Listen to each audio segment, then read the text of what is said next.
rester toujours en Côte d'Ivoire. Les relations avec ce pays sont exécrables et avec le langage direct et franc du soldat et du révolutionnaire que vous êtes, vous avez eu à dire que les raisons de cette colère, vous n'êtes pas contre le peuple ivoirien, mais contre les dirigeants qui donnent le gîte et le couvert aux déstabilisateurs du Burkina Faso. Alors, à quand et dans quelles conditions peut-on avoir un dégel et un ambassadeur, un échange d'ambassadeurs entre les deux pays? Ça dépend de... De toute façon, ce n'est pas nous qui avons commencé cette situation. Moi, je me souviens au tout début, même le jour du 30 septembre, est-ce que l'une des premières personnes qui m'a appelé, ce n'était pas le président Alassane Ouattara. Et après, son petit frère est venu par 2 fois nous voir et tout ça.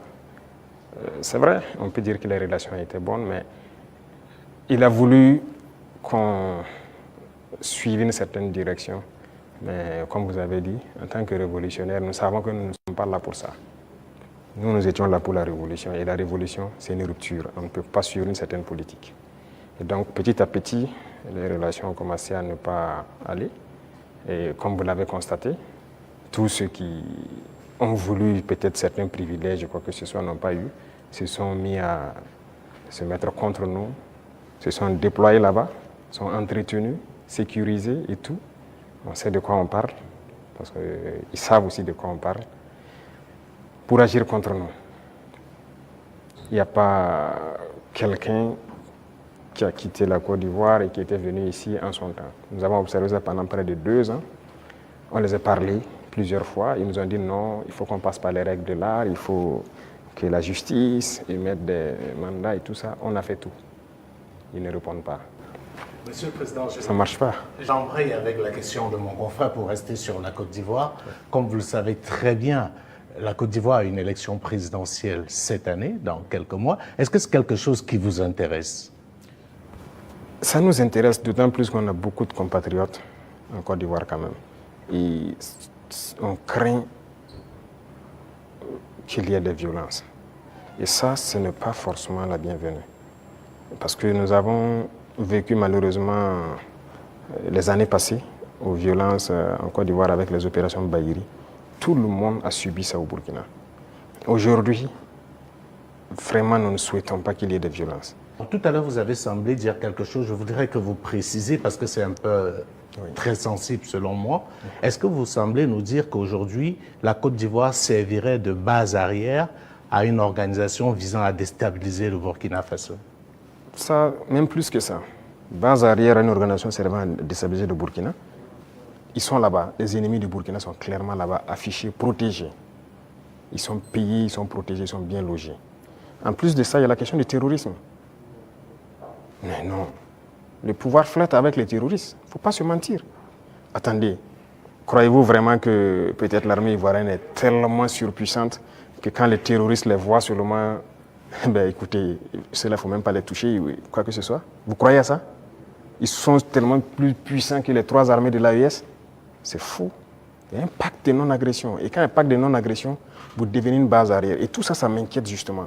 Si ce pays, il y a des crises, le pays sera attaqué par les terroristes. Parce que s'ils ne gagnent plus ce qu'ils gagnent, le pays sera attaqué et ce pays va sombrer.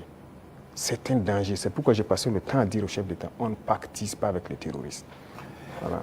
Alors, Monsieur le Président, qu'est-ce que vous répondez à ceux qui disent, bon, la géopolitique quand même avec la Côte d'Ivoire, ce pays voisin, qui abrite la plus grande diaspora burkinabé, alors que, bon, vos contempteurs vous accusent de pratiquer la diplomatie du muscle avec ce pays, au détriment justement de nos Paweto qui sont là-bas. Qu'est-ce que vous leur répondez? Écoutez, qui le dit? Nous sommes burkinabés, c'est ce que nous savons. Et nous avons décidé de faire une révolution, on va la faire. Maintenant, celui qui embarque dedans embarque. Nous ne pouvons pas être dans une révolution et vouloir faire un autre modèle de diplomatie. Je vous ai dit la diplomatie mensongère et tout ce qu'il y a. On n'est pas prêt à être dans ce sillon-là. S'il y a quelque chose qui ne va pas, qu'on ait le courage de vous dire ça ne va pas. Il ne faut pas faire de l'hypocrisie. Généralement, les gens devant les micros et tout ça, non, tout va bien, si c'est ça, on est en train de... C'est faux, ça ne va pas bien. Il faut avoir le courage de le dire, il faut qu'on s'asseye, qu'on parle et qu'on se dise la vérité. Mais si les gens ne veulent pas ça, parce que juste dans leur tête, bon, il faut que ces gars-là ils quittent, parce qu'on ne veut pas de révolution en Afrique de l'Ouest.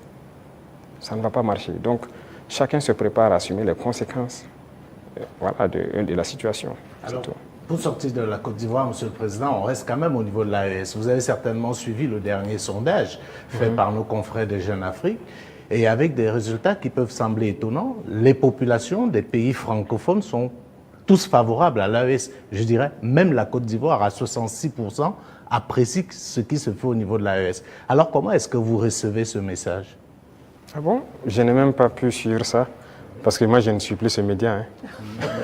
Alors, on est contraint, c'était un sondage qu'ils ont commandé. Peut-être qu'ils ne s'attendaient pas à ce résultat, mais le résultat est tel. Ils ont été au Cameroun, ils ont été au Sénégal, ils ont été au Bénin, ils ont été en Côte d'Ivoire. Et là-bas, les populations sont tous favorables à l'AES et apprécient dans leur grande majorité ce qui se fait au niveau de l'AES. C'est logique, je dirais. Les populations ouest-africaines sont la plupart du temps liées. C'est la même famille. C'est le colon qui nous a divisés. Hein. Et quand les gens voient qu'on essaie de s'unir, ça ne fait qu'inspirer, ça ne peut faire que plaisir. Donc moi, ça ne m'étonne pas que ces populations apprécient. Et ce qui m'étonne, c'est le fait qu'ils aient publié. Pourquoi ils ont publié ça? Ça donne bien à réfléchir. Quand vous commandez une enquête, c'est connu. Après, vous êtes obligé de publier les résultats. Bon, peut-être ça. Voilà. Mais il faut faire attention à ces gens parce que... Je suis totalement d'accord avec vous, voilà, ils sont pas assez sérieux. Sinon, je suis d'accord. C'est normal, c'est logique. Alors, Monsieur le Président, du regard de la journaliste que je suis, je me dis qu'il y a un encerclement des pays de l'AES. Quand je regarde un peu en Côte d'Ivoire,